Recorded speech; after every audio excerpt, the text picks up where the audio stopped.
very young dan sudah tertarik sama mindfulness. Selamat Halo Mas malam, Adi. Alia. Sehat? Malam. Salam kenal Mas Adi. Sama-sama, salam kenal juga. Apa kabar ya? Aku baik kabarnya, alhamdulillah. Mas Adi apa kabar? Alhamdulillah. Alhamdulillah baik. Ini suaranya kedengaran jelas nggak ya?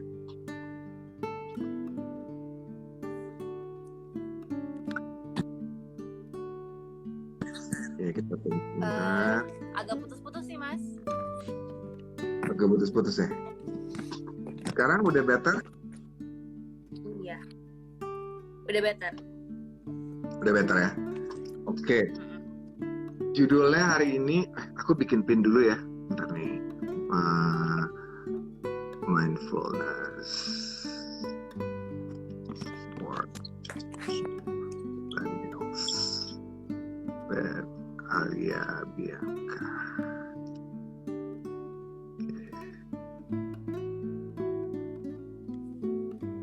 Oke, cool. Ya, selama PSBB ngapain aja ya? Aku selama PSBB sekarang kerjain beberapa hal sih. Jadi aku WFH kerja, terus selain itu aku juga olahraga, sama sekarang sering masak. Ketiga itu sih yang lagi aku sering banget lakuin. Jadi kerja, olahraga, sama masak. Gitu. Oke. Terus mungkin teman-teman mau pada tahu gitu, Alia itu is a banker ya? Iya, aku baru banget sebenarnya. Aku baru lulus tahun lalu. Terus sekarang aku lagi pursuing MT career di salah satu bank di Indonesia, di CMB Niaga sebagai management trainee.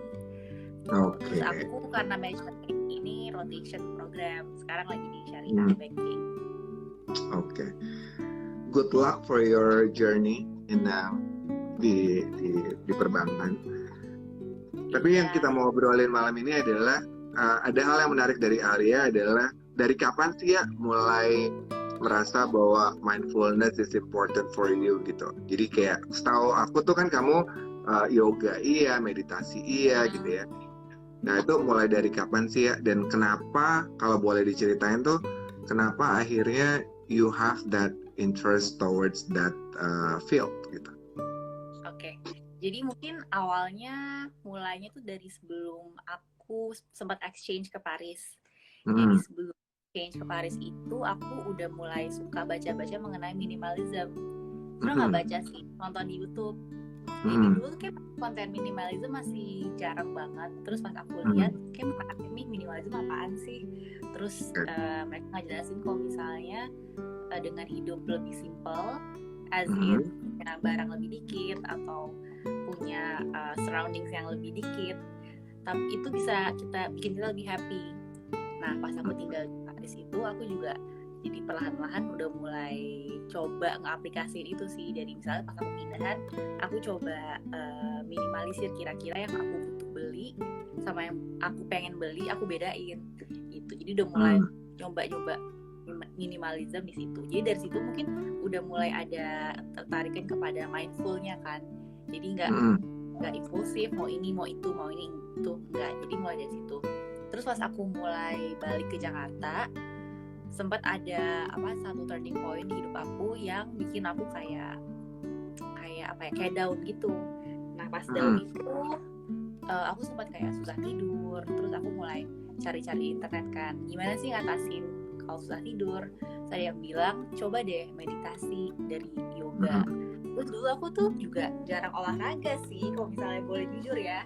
Jadi makanya mungkin aku juga makin nggak bisa tidur karena nggak balance gitu hidupnya. Cuman ya udah ngerjain hal lain tapi olahraga suka dilupain gitu. Terus aku nonton di YouTube katanya suruh yoga meditasi karena it helps. Terus pas awalnya aku coba juga aku kayak aduh gila nggak suka banget, pegel terus bosen. Tapi aku masih kayak penasaran gitu emang se-efektif apa sih kok orang-orang selalu pada bilang kalau misalnya ada sleeping problem coba meditasi. Terus aku nemuin salah satu tempat yoga yang ternyata cocok sama aku karena yang pertama aku coba itu kurang cocok lah sama aku cara ngajarnya tempatnya. Terus yang aku cobain ini aku cobain di Kemang Mas Adri tahu nggak namanya Gudang-Gudang Yoga Studio? Tahu. Iya, pokoknya di situ terus kalau aku kesana aku merasa kayak gila ini sanctuary banget, ini tuh kayak tempatnya aku banget. Itu tempatnya kayak Bali gitu kan Mas. Terus kayaknya at that time kayaknya itu yang aku butuhin, tempat nyaman. Terus aku juga suka yang tropis gitu. Terus pas juga di sana gurunya tuh enak banget ngajarinnya. Terus ada juga meditasinya kan, sesi meditasi juga oke. Nah dari sana aku mulai kayak gila suka banget. Terus udah mulai nyoba ngajakin teman-teman, terus teman-teman juga udah suka. Nah dari situlah kalau misalnya meditasi kan biasanya gurunya suka kayak ngasih words of affirmation gitu kan Mas. Nah dari situ aku mulai kayak mulai bener-bener menyerap apa yang dimeditasiin gitu loh. Jadi nggak sebatas cuman dengerin tapi bener kayak gitu. Habis itu mulai tertarik sama buku-buku mengenai mindfulness, terus tentang awareness gitu-gitu. Terus mulai dari situ deh, jadi kalau dipikir-pikir mungkin udah sejak tahun 2017. Jadi udah jalan 3 tahun kali ya. Oke. Jadi dari situ. Jadi itu perjalanannya Alia untuk mencari hal yang sebenarnya diawali dari kayak pingin bisa tidur lelap gitu ya. Karena memang biasanya kan emang itu ya, kalau misalnya kita we have something yang memang belum selesai, akhirnya jadi kebawa sama jam tidur yang berubah gitu. Nah buat teman-teman yang lagi nontonin IG live kita, ini bisa jadi contoh, ini mudah-mudahan bisa jadi cerita yang menarik karena Alia baru saja lulus kuliah dan sudah 3 tahun ya. Berarti dari zaman umur masih 20-an kali ya? 20-an, iya benar. 20-an ya, 20-an udah mulai. Itu biasanya orang yang mulai mencoba belajar itu biasanya emang karena ada kejadian yang kurang nyenengin di hidupnya nggak sih Mas? Jadi larinya pasti. Benar. Iya. Ya soalnya kadang-kadang menurut aku tuh yang menarik dari kamu karena waktu itu kamu misalnya memilih untuk mengambil jalan mindfulness, karena biasanya kebanyakan dari anak-anak usia kamu itu kalau misalnya mengalami hal yang tidak menyenangkan dalam hidup, mereka tuh lebih kayak runaway bride gitu, jadi kayak aku lari aja lah gitu. Tapi lakuin hal impulsif gitu ya Mas? Iya, soalnya menurut aku tuh kayak nggak banyak gitu. Biasanya malah orang yang benar-benar cenderung mendalami mindfulness tuh biasanya umurnya udah kepala 3 ke atas lah ya. Yang karena pasti gitu ya, kan Mas, di sekitar Mas Aji kayak gitu ya. Karena gini, biasanya di umuran kamu itu kan lebih enjoying life ya, lebih exploring gitu kan. Sementara mungkin for people like older, mereka udah punya banyak ada mungkin tanggungan yang berbeda, terus mungkin sudah punya keluarga, terus mungkin juga yang tadi kamu bilang banyak hal yang tidak menyenangkan yang terjadi. Dan akhirnya mulai masuk belajar mindfulness. Cuma menurut aku sedini mungkin sebenarnya bisa dipelajari gitu. Sedini mungkin ya kan gitu. Bisa dipelajari dan akhirnya kayak akan membantu kok. Karena mungkin kamu kan belajarnya kamu ambilnya yoga dulu ya berarti. Ya, yoga dulu. Nah dari yoga tuh sebenarnya apa sih ya yang membuat kamu tuh bisa menikmati yoga gitu? Kan yoga sebenarnya membutuhkan fleksibilitas. Kadang-kadang yang kamu bilang tadi, aduh gila pegel-pegel, terus sampai kayak misalnya sakit kan, kayak misalnya when you try to reach your feet, kayak gitu kan berarti juga nggak gampang gitu. Kira-kira apa sih ya yang membuat kamu akhirnya dari coba terus suka terus akhirnya mendalami dan akhirnya menjadikan ini sebuah gaya hidup gitu. Yang aku suka mungkin efek yang aku rasain kali ya setelah aku latihan. Jadi pas latihan mungkin kayak rasanya pasti selalu aku mikirnya kayak aduh kok sesi ini lebih susah ya dari sesi minggu lalu, selalu kayak gitu. Tapi pas habis selesai kelasnya pasti selalu aduh happy banget ya, nggak tahu kenapa gitu. Mungkin bisa happy-nya karena pas lagi latihan yoga itu, dan mungkin aku juga kebetulan dapat gurunya yang cocok sama aku ya. Jadi pas dia ngejelasin, terus aku dengerin, bener-bener bisa fokus banget pikirannya ke latihan itu.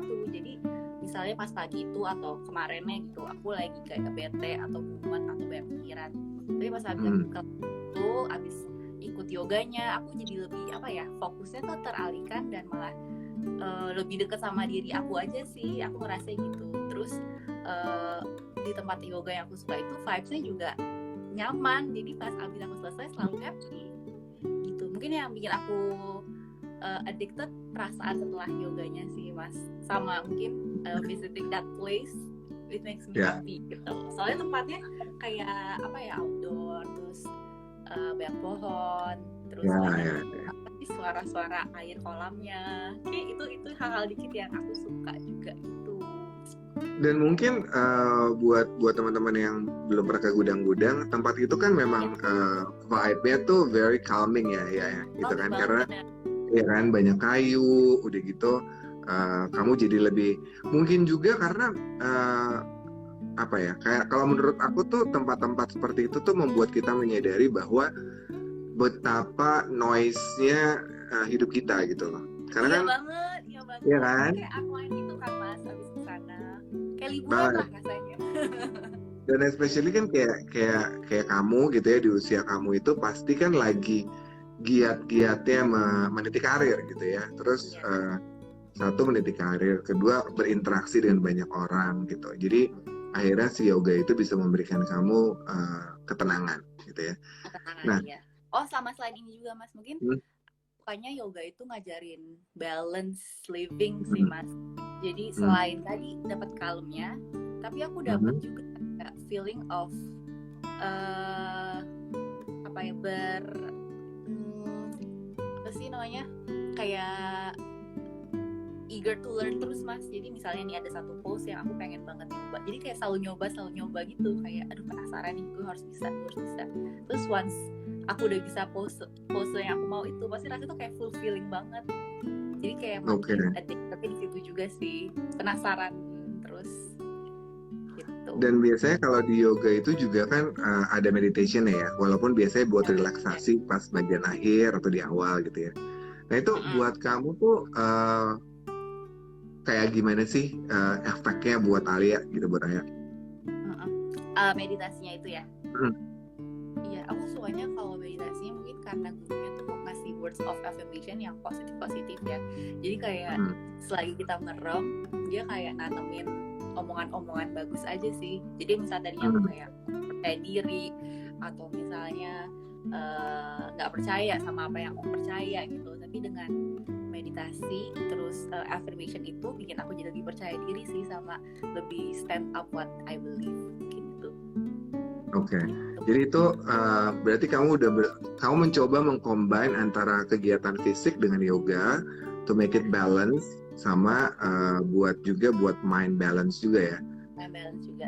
Terus juga apa ya, ngebalance in terms of misalnya aku punya ambisi banget nih, ambisi ini itu.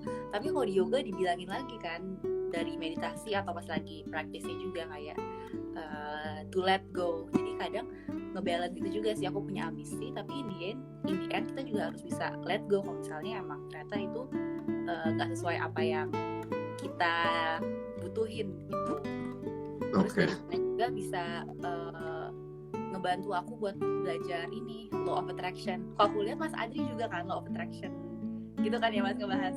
Ya sebenarnya dari yoga aku juga jadi belajar sih bahwa kalau misalnya kita pengen sesuatu, punya ambisi nih, tetap itu, tetap put intention itu, tapi kita juga harus detach. Itu sama yang kayak dari sih, kita tetap detach of the outcome, dan kalau misalnya that outcome-nya juga gak sesuai, ya udah let go aja. Ya, because karena kalau yang aku pelajari adalah, dan aku percaya adalah ketika kita punya ambisi, ketika kita punya intention, dan akhirnya kita let go itu adalah because we believe bahwa semua yang terjadi dalam hidup kita tuh is not only about us gitu, tapi the universe also take part untuk membuat itu menjadi nyata kan gitu. Dan once kita believe on that, memang jadi lebih nyaman karena ya nggak ada. Jadi kayak apa ya? Mungkin yang tadi Alia bilang, ambisi itu kan selalu ada gitu. Cuma kalau terlalu ambisius, akhirnya jadi burden, jadi beban buat diri sendiri gitu kan. Bahkan kadang bisa menjauh dari apa yang kita mau kan. Benar, karena akhirnya jadi nggak fokus. Yang mestinya ke situ, akhirnya banyak mikir jadi hal lain yang dikejar. Nah, tapi buat Alia nih ya, kan sekarang udah hampir 3 tahun yoga dan meditation gitu. Buat impact-nya di perjalanan manajemen training gitu, ada nggak sih ya contoh-contoh yang biasanya orang-orang yang belajar mindfulness itu akan punya keseimbangan dalam memberikan reaksi gitu ya terhadap suatu hal gitu. Nah, buat Aya tuh ada nggak sih contohnya yang Aya yang dulu before you learn it itu sama Aya yang sekarang gitu. Itu biar teman-teman bisa tahu nih bedanya tuh dulu waktu itu aku ngerasainnya gini terus sekarang jadi begini. Mungkin aku ngerasain karena aku manajemen trainee, jadi programnya itu 2 tahun. Aku dipindah-pindah project itu, Mas. Jadi dalam 2 tahun aku bakal di-assign 3 project yang berbeda. Nah, jadi project yang pertama aku udah lewatin kan. Nah, menurut aku dengan aku practice meditation sama mindfulness ini, aku merasa di saat aku rotation, aku merasa lebih agile, terus lebih adaptif, dan lebih nggak bereaktif sama sesuatu yang aku nggak bisa kontrol. Mungkin paling gampangnya dengan apa ya, dengan apa sih, peer teman kita kerja sama atasan kita. Kan kita nggak bisa milih kan teman kerja kita siapa atau atasan kerja kita siapa, dan cocok-cocokan kan, kadang kita bisa cocok sama kita, kadang enggak. Terus kalau misalnya aku yang dulu, mungkin aku bisa banget kalau misalnya dapet atasan atau teman kerja yang nggak cocok sama aku bisa kayak bete, terus kayak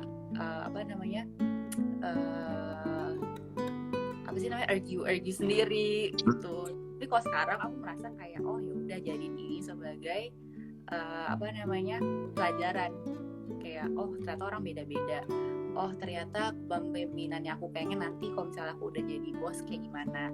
Terus kalau misalnya orang kayak mungkin nggak kurang nice sama kita, doesn't mean dia bener mean it, mungkin dia emang lagi bad day aja. Mungkin kayak gitu sih, Mas. Lebih ngertiin circumstances yang aku nggak bisa kontrol. Karena mungkin banget di umur aku baru ketemu lingkungan baru, bisa banget sakit hati, terus kayak mikirin banget, padahal kan kayak ya udah, kadang kita nggak bisa kontrol beberapa hal dalam hidup aja kan, gitu sih. Nice, itu emang kayak mulai dari, karena itu buat aku tuh penting banget, karena buat especially for the millennials kan biasanya mereka atau kalian gitu ya kan, kamu masih millennials ya, jadi itu kan terbiasa cepet ya nggak sih ya. Sekarang harus informasi cepat, cara meniti karir juga bisa lebih cepat gitu, apalagi dengan ada bisnis baru kayak e-commerce dan lain-lain gitu ya. Dan ini mungkin akhirnya membuat kamu tuh jadi lebih, ya tadi kamu bilang kamu agile dan kamu hanya bereaksi yang memang menurut kamu ya memang seharusnya aja. Iya benar. Dan belajar kayak ngaca nggak sih ya gitu. Biasanya anak-anak mindfulness tuh kalau ngelihat apa-apa tuh selalu akhirnya berkaca gitu. Kayak ya kan kayak oh ya dia begitu, mungkin dia begini gitu. You try to understand what happened behind their life gitu. Ya, kadang aku merasa ini kok understanding banget ya gue santai banget ya, tapi jadi kayak udah nggak usah dipusingin banget ya, misalnya ada sesuatu yang kurang cocok sama peer atau gimana, kayak udahlah mungkin kayak cocok aja, tapi jangan jadi nggak fokus sama kerjanya kayak gitu. Tapi ada ininya sih ya, bagaimana kayak kamu gitu ya, itu kan sebenarnya dalam mindfulness itu kita sebenarnya kan strengthen our self love ya, gitu. Itu bermanfaat banget nggak sih buat kamu ya, gitu. Ketika buat kamu self love, kemudian jadi lebih aware, gitu kan, self awareness juga, gitu. Banget sih Mas, banget. Aku jadi lebih embrace aja, bukan berarti kayak aku ngerasa perfect, enggak, aku nge-embrace yang bagus dari aku apa, sama yang kurang bagus dari aku apa, aku embrace dua-duanya. Jadi lebih sayang sama diriku aja gitu, walaupun aku tahu misalnya aku di suatu hal aku kurang baik, tapi ya udah aku tetap menerima diri kayak gitu, karena aku percaya bahwa setiap orang dilahirin itu beda-beda, nggak mungkin sama kan. Dan ada orang yang dari lahir udah bisa bagus, misal ngapain. Ada juga orang yang harus proses dulu buat jadi lebih bagus. Kayak gitu sih. Jadi lebih aware juga kalau misalnya ya nggak semua orang tuh bisa disamain. Dan pasti aku tetap bisa bandingin sama orang lain. Misalnya kok gue kurang ini, gue kurang itu. Tapi tujuan ngebandinginnya itu bukan buat kayak bukan buat ngejatohin atau misalnya ngerugiin orang, tapi ngebandingin as in buat aku jadi lebih bagus aja sih gitu. Jadi tetap ngebandingin, tapi tujuannya buat kebaikan diriku dan kebaikan orang lain gitu. Oke, jadi memang itu yang kamu rasain akhirnya apa ya? Jadi kamu bisa menikmati berada di lingkungan baru gitu ya, terus berinteraksi bener. dengan orang yang orang yang mungkin datang dengan background yang berbeda, dengan cerita hidup yang berbeda gitu ya. Nah, buat kamu nih dari lingkungan kamu atau anak-anak seusia kamu gitu ya, anak-anak muda sekarang gitu ya, menurut kamu tuh udah mulai banyak nggak sih ya yang mulai mempraktekkan ini, atau sebenarnya ya nggak peduli gitu? Sebenarnya kayaknya udah lumayan banyak deh Mas, at least yang di lingkungan aku ya, aku merasa udah mulai banyak sih, at least keseimbangan dari segi kayak pola makan, terus olahraga, itu kan part of mindful juga kali ya. Mungkin bukan yang kayak gue mindful abis, enggak, tapi sedikit-sedikit tuh menurut aku orang-orang udah mulai sadar gitu kepentingan jasmani, rohani, terus kalau misalnya kepentingan ambisi dan lain-lain kan udah pasti ya, tapi kayak gitu sekarang menurut aku mulai aware sih teman-teman aku. Bahkan dari sahabat aku, lingkungan aku, kita lumayan pertemanan sehat gitu, kayak kita suka olahraga bareng, terus kadang kita juga suka ngajakin kalau misalnya ada meditasi, ayo kita meditasi gitu, terus kalau misalnya yoga juga kadang suka bareng-bareng kayak gitu sih. Terus sekarang kan juga lumayan banyak kan kayak akun-akun quotes yang kayak inspiring gitu, kayak sekarang juga orang udah mulai kayak oh ya follow ini menarik nih gitu. Jadi dulu mungkin kok quotes tuh yang kayak sedih-sedih gitu kan Mas, sekarang kayak udah mulai yang quotes yang inspiring dan yang tentang balance life lah kayak gitu. Tapi ada juga sih yang kayaknya belum eksklusif, ada aja sih, tapi kalau misalnya banyak lumayan sih.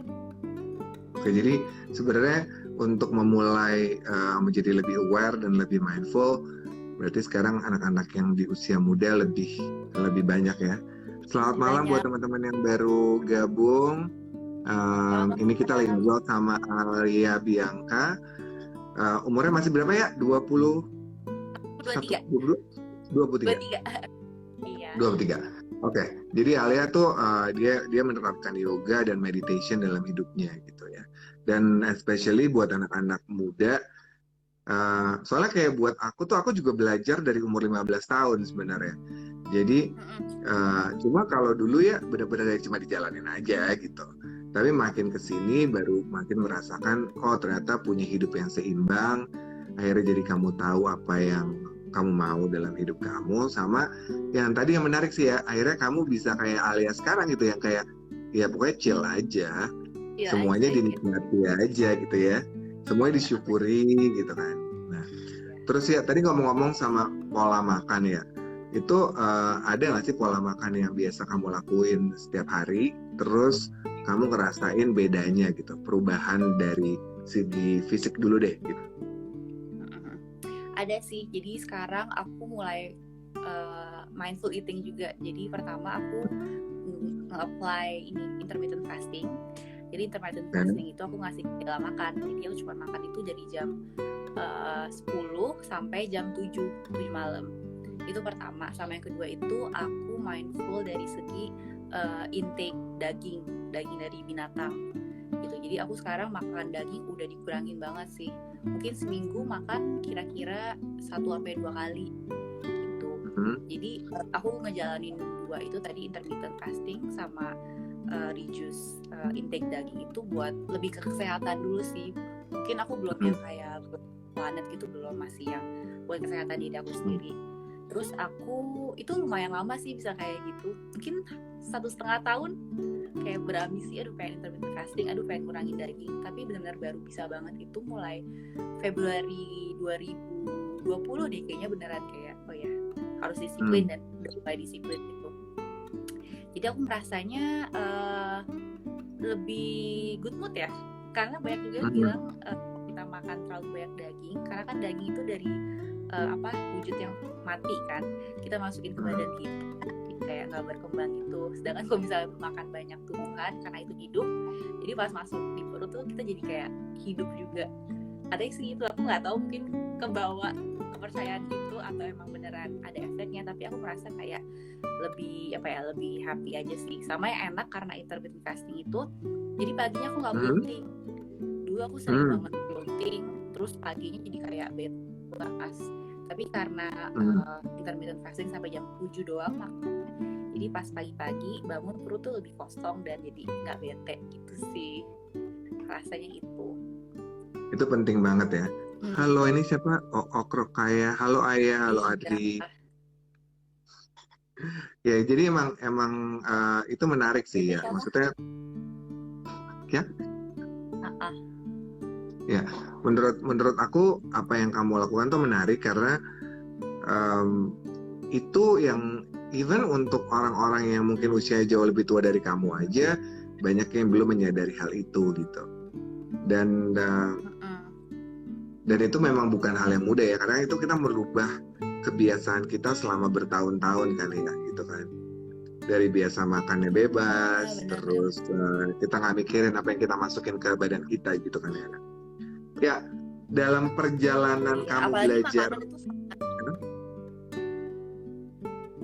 karena apalagi makanan itu sangat berhubungan banget kan sama keluarga, traditions, culture. Susahnya itu sih, kalau di Indonesia makanan tuh sangat hubungannya banyak banget. Ya apalagi kayak mau lebaran gini makanan udah pasti santan, udah pasti daging-dagingan keluar semua ya nggak ya? Makanya, cuman ya sesekali aku masih makan sih, at least for now masih. Terus mas, terus ya kalau misalnya kan pasti banyak banget nih perjalanan Alia menerapkan mindfulness selama 3 tahun ini gitu ya. Kira-kira tadi udah sempat cerita sih kayak ada turning point-nya gitu. Nah, boleh di-share nggak sih ya sebenarnya turning point yang paling kamu ingat dan kamu tahu, kamu ingat juga how you deal with it tuh ada nggak yang bisa di-share ya? Gimana mas, boleh ulang nggak pertanyaannya? Sorry. Ya betul deh. Jadi kayak aku pengen tahu kayak misalnya ada nggak sih cerita dari kamu gitu ya, ketika kamu menjalankan mindfulness ini gitu ya, itu kan pasti orang tuh ada turning point-nya. Tadi yang kamu bilang kamu tuh nggak bisa tidur terus akhirnya bisa tidur gitu. Nah biasanya tuh yang mengganggu kamu, pikiran kamu tuh apakah tentang pekerjaan, apakah tentang personal life gitu. Terus kira-kira cara paling cepatnya tuh ngapain sih ya gitu kan, kadang-kadang kalau harus selalu ke gudang-gudang juga susah kan ya gitu, nggak bisa tiap hari gitu kan. Iya kan. Nah kira-kira tips and triknya Ayah buat misalnya malam kepikiran apa terus bete terus pagi tuh langsung ngapain gitu ya, mudah-mudahan bisa dicontek juga sama teman-teman yang lain gitu buat menjalani hidupnya jadi lebih tenang.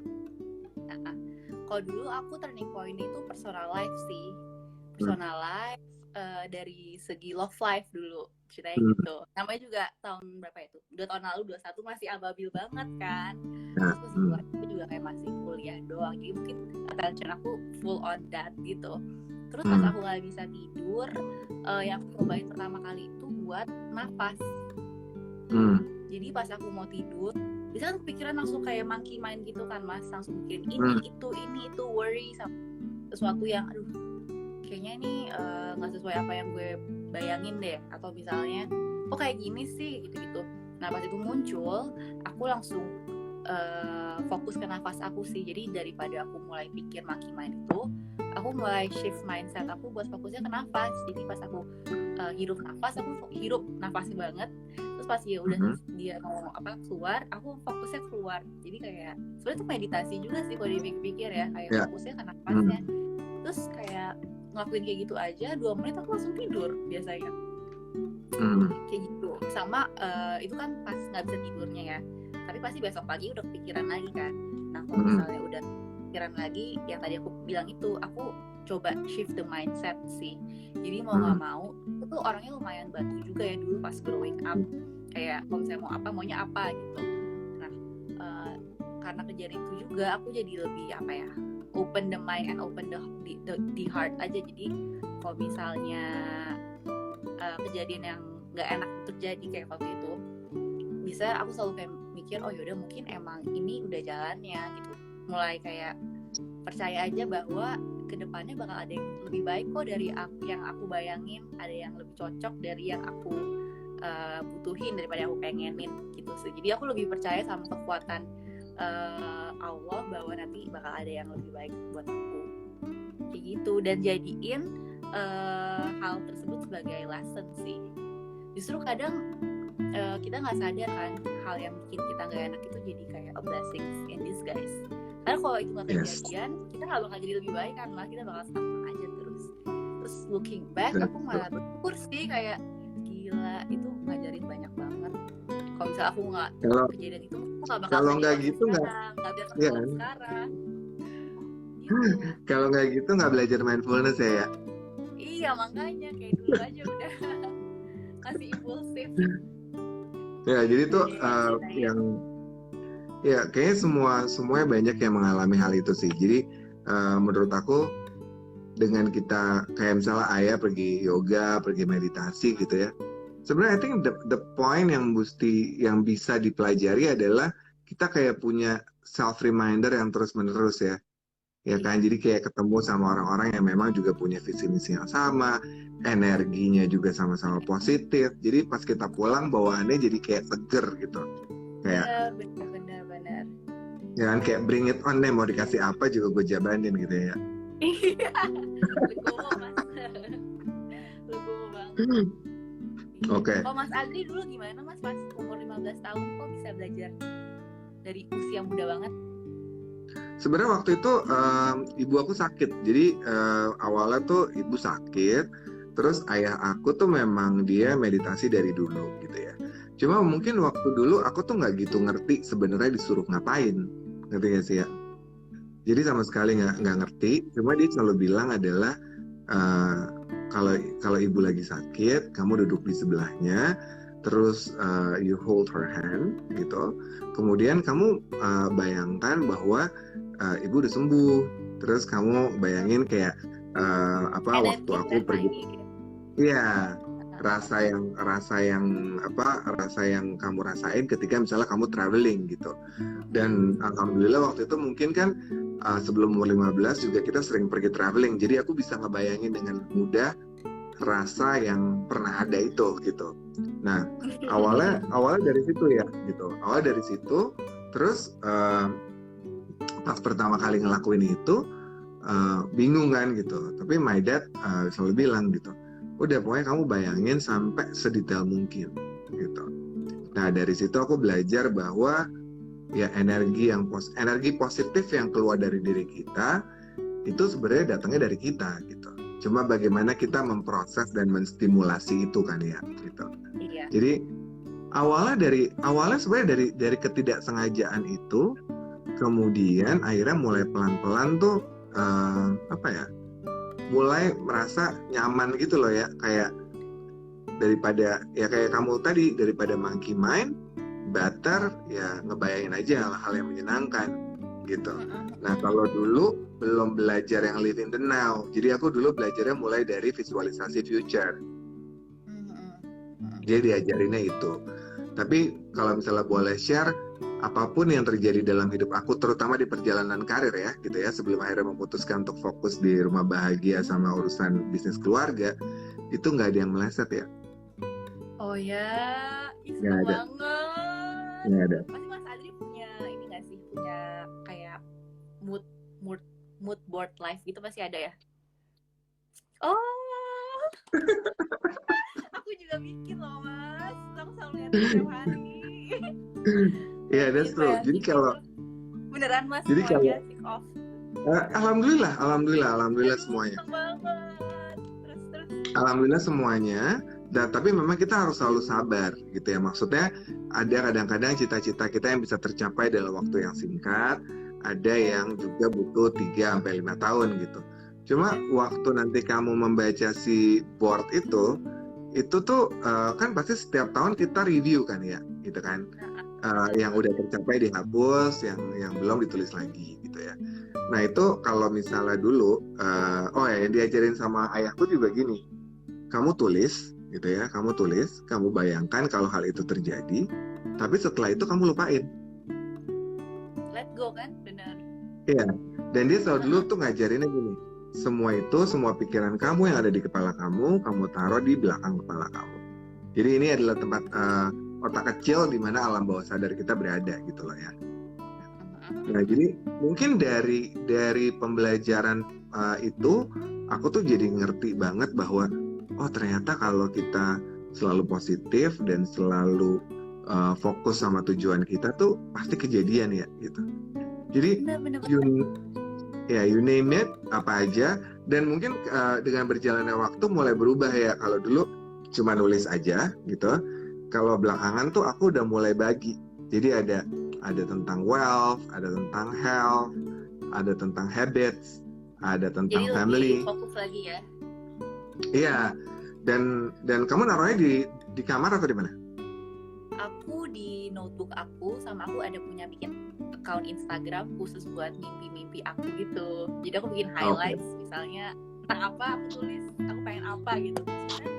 Setahun kemudian aku baca kayak gila, beneran loh kayak gitu. Iya ya, gitu. Ya, that's true. Sama aku juga bikin PowerPoint juga ada sama teman aku gitu. Nah kalau aku boleh saranin tuh, kalau bisa ya naruhnya di rumah, di especially the good energy. Ya, the good energy itu tuh biasanya terjadi ketika kita misalnya mau tidur, terus kita bangun tidur gitu. Nah itu tuh the first thing that you do, pastikan kita bersyukur gitu ya, nafas kita dan lain-lain. And then you read it gitu. Jadi ketika kamu mau memulai hari kamu, secara nggak sadar tuh alam bawah sadar kamu akan memproses itu ya. Karena semuanya kan tulisannya ada di, kalau aku tuh selalu ini di kantor ya, ini di ruang kerja aku. Cuma kalau yang di kamar aku tuh bener-bener di samping gitu ada whiteboard. Oh, di samping kasur. Jadi kayak ya kasur, terus kan ada lemari meja kerja gitu kan, meja kecil. Ya udah aku taruh di situ. Jadi kayak mau bangun tidur aku lihat itu, jadi akhirnya kayak kamu ngerimain gitu, tentang apa sih yang saya mau. Karena sebenarnya kan gak cuma mimpi ya gitu ya, tapi aku tuh masukin kayak misalnya kayak gini, kayak Alia tadi lah, pingin diet intermittent teratur, pingin bisa pola hidup sehat di mana olahraga seminggu 2 kali gitu. Jadi itu ditulis dan dinikmati. Jadi kayak dinikmati, karena kan semuanya proses ya, nggak bisa instan gitu. Ya itu salah satu kuncian. Sama yang paling penting itu harus tahu dulu ya kita maunya kemana. Karena kalau terlalu legowo nggak tahu mau tujuannya kemana juga jadi nggak fokus kan jadinya.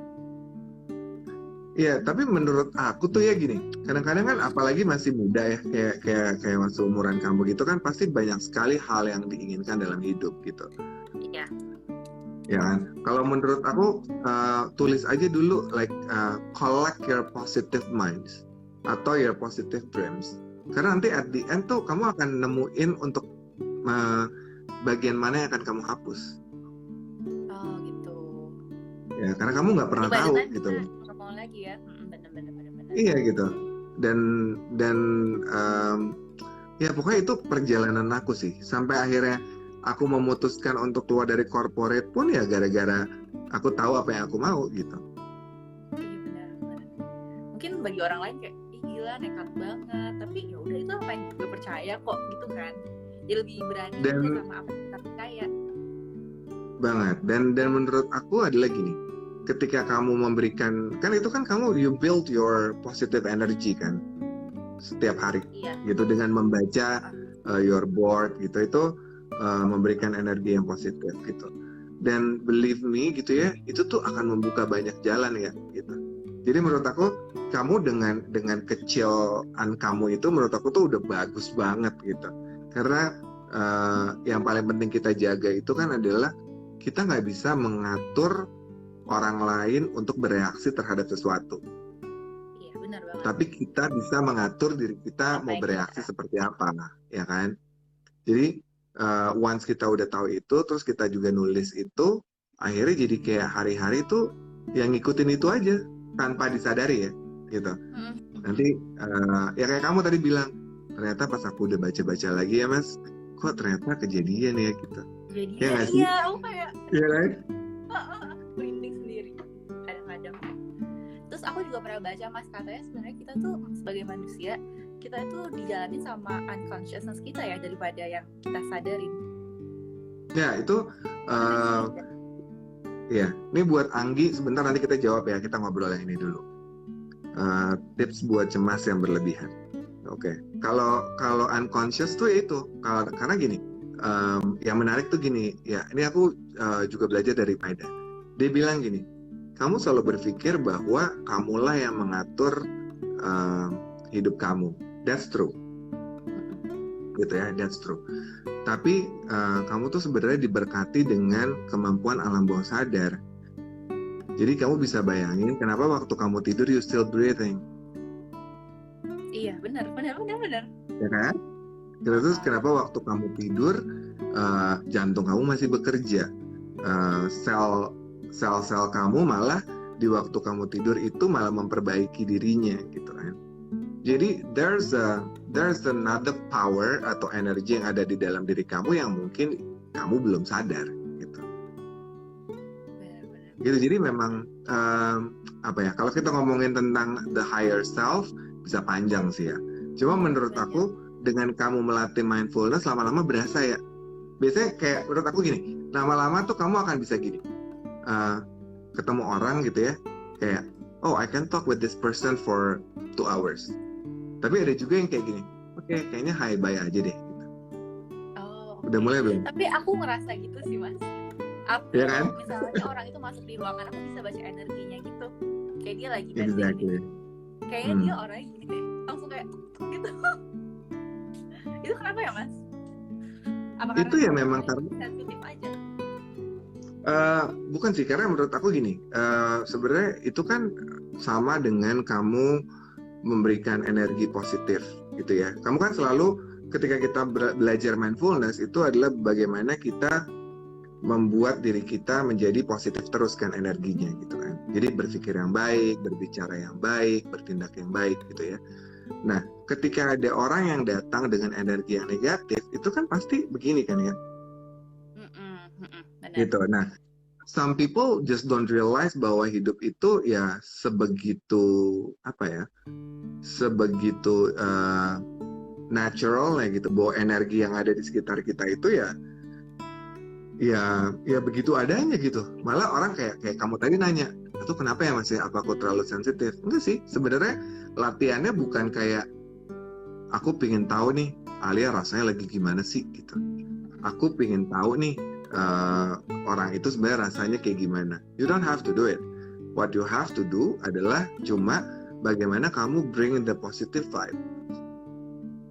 Nanti dia akan iya gitu. Jadi karena waktu kamu kasih energi positif kemudian dia memberikan energi negatif, itu kayak des gitu. Akhirnya kamu ngerasain, oh beda nih gitu. Iya benar. Gitu. Jadi sebenarnya latihan mindfulness itu intinya adalah selalu kembali ke dalam ya, balikin ke dalam. Yang di luar itu, iya, dan itu yang di luar itu ya emang akan begitu, mereka akan bergerak sesuai dengan ininya apa ya, sesuai dengan aturannya lah. Dan biasanya kamu pernah ngerasain gini juga nggak ya? Ada yang kayak ada orang yang bilang tuh kayak gini, apa yang kita lihat, apa yang terjadi sama kita itu sebenarnya gambaran diri kita. Iya. Ya kan, cuma biasanya orang suka pada nggak mau ngaku. Bener. Karena aku percaya light attracts light sih Mas. That's apa true. Yang kita percaya, apa yang kita konsumsi, ntar ujung-ujungnya bakal balik lagi ke kita gitu. Jadi bukannya maksudnya pengen kayak toxic positivity atau enggak apa gitu ya, tapi pengen kayak udah bikin ekosistem yang dimana semua hal tuh menyenangkan aja gitu. Karena kayaknya bumi tuh terlalu indah buat disayangin nggak sih Mas, kalau misalnya kita kayak sedih-sedih atau kenapa gitu. Gitu sih. Bener, itu bener. Cuma memang perlu juga disadari bahwa hidup itu kan selalu we all energy kan ya. Jadi selalu begitu gitu. Jadi itu yang makanya aku kalau misalnya di Rumah Bahagia tuh pertanyaan yang paling sulit adalah Kak, gimana sih caranya bahagia terus gitu. menurut aku tuh kalau kita bahagia terus maka kita hilang akal. Iya, pasti ada waktu dimana kita bakal Kita harus ngerasain sedih gitu ya gitu. Jadi karena sedih yang kita punya itu mungkin kamu kalau misalnya sempat baca buku ada yang ini, kenapa semua tuh kalau kita belajar mindfulness akan ada pembelajaran tentang dua hal yang berbeda dalam hidup ya. Kenapa ada siang ada malam, kenapa ada sedih ada senang gitu. Padahal kita belajar itu dari kecil lah ya nggak sih? Cuma akhirnya ya kan. Nah dari situ kita bisa tahu bahwa ya kalau misalnya saya mau tahu bahagia, saya mesti ngerti sedih itu apa, rasanya gimana gitu. Nah, kamu by the way, do you do journaling? Journaling aku iya sih, di yang Instagram aku itu yang isinya cuma aku doang. Jadi aku basically isinya apapun sih, apa yang aku rasain, apa yang aku pengenin, terus apa yang aku pengen cerita, aku tulis di situ semuanya. Ada aku ngomong atau aku kayak tulis gitu. Jadi kalau misalnya aku itu ngerasain sangat lagi membantu sedih, ya. aku tulis aja, aku keluarin emotions aku. Tapi biasanya aku selalu kasih waktu gitu loh, yaudah kalau misalnya sedih jangan lama-lama, jangan terlalu terlarut, dan selalu cari next action step-nya. Jadi jangan cuma kayak arguing doang, kayak yaudah harus cari solusi biar selesai sedihnya. That's true. Gitu Ya, deh. ini mungkin tadi ada yang nanya nih, Anggi Susilo. Tips Kak buat cemas yang berlebihan. Buat kamu gimana sih caranya kamu mengatasi cemas kamu ya? Kalau lagi cemas.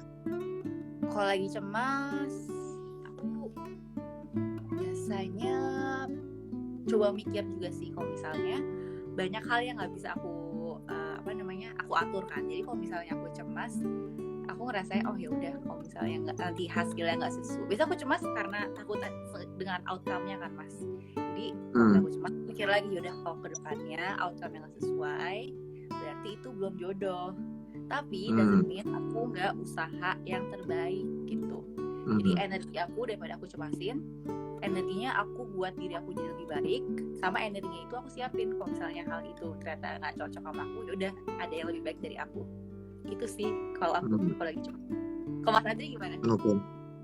Sama sih. Jadi kalau menurut aku ya itu bahwa kalau sebenarnya mirip sama Alia, karena buat aku kalau cemas itu yang paling kita mesti tahu dan akui adalah penyebab kita cemas. Jadi biasanya orang tuh coba bilang, aduh gue cemas banget nih, gue takut banget gitu. Tapi kalau ditanya takutnya apa gitu, kenapa takut gitu, itu tuh agak kesulitan untuk ngomong gitu. Dan menurut aku itu yang bisa dilakukan dengan journaling. Karena journaling lebih itu ekspresif aja ya. Exactly, dan journaling itu kan jujur banget ya, orang isinya cuma kita sama Tuhan. Iya benar, nggak ada yang tahu lagi. Iya kan, dan itu karena kita memang hidup di dunia yang full of judgment, ya kan. Jadi kalau kita selalu mikirin judgment orang lain ya, you will not go anywhere. Kita akan stuck di titik yang nggak maju-maju gitu. Iya. Paling kalau aku gitu, jadi buat ya gimana ya? Ya karena menurut aku journaling tuh akan membantu. Intinya itu sih. Benar.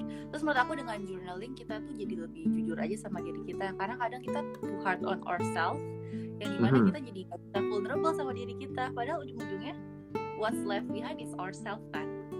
Kita bisa banget vulnerable ke orang lain gitu misalnya. Kayak apa? Kita kadang kita nggak mau nunjukin vulnerable itu ke diri kita sendiri kan. Bahkan oftentimes kita nge-express vulnerable itu jadi tanggung jawab orang lain. Kalau itu jadi tanggung jawab kita kan, tapi mungkin karena kita belum kebiasa dengan bantuin diri kita saat kita vulnerable, kita malah jadi merusak orang lain juga kadang. Apalagi kalau dalam hubungan gitu, I feel like. That's true. Dan itu memang yang serunya tuh ini sih ya. Maksud aku tuh benar-benar kita tuh bisa belajar dari siapa aja. Nggak peduli umur, nggak peduli gender, pokoknya bisa belajar dari mana aja.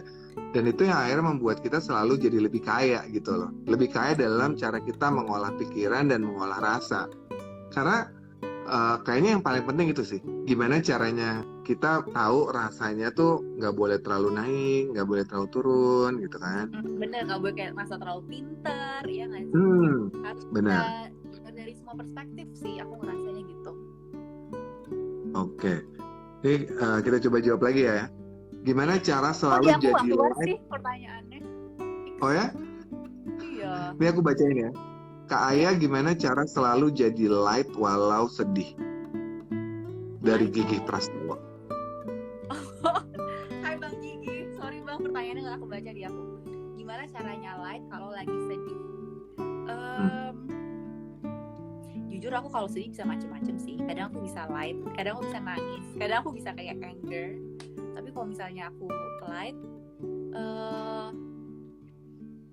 kayak tadi aku bilang mungkin ya, coba ingetin diri lagi kalau misalnya apa yang terjadi sama kita nggak sesuai apa yang kita mau itu, karena emang itu yang terbaik buat kita. Dan selalu percaya, kayak yang penting itu juga selalu percaya sih, selalu percaya kalau kedepannya itu bakal ada yang lebih baik buat kita. Tapi mungkin kita belum sadar aja karena mungkin timingnya belum pas, atau mungkin orang-orang di sekitar itu juga belum pas.